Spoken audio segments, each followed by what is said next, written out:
Hello, good morning.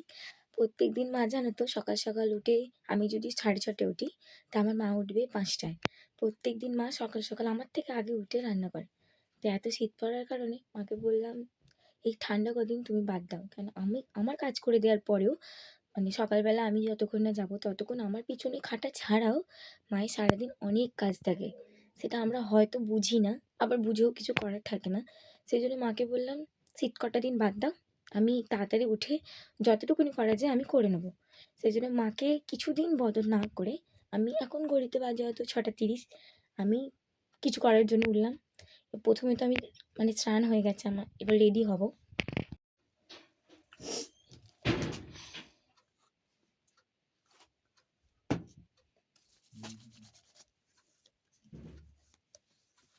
এত ঠান্ডা, সব কিছু কাজে দিই, সব কিছু।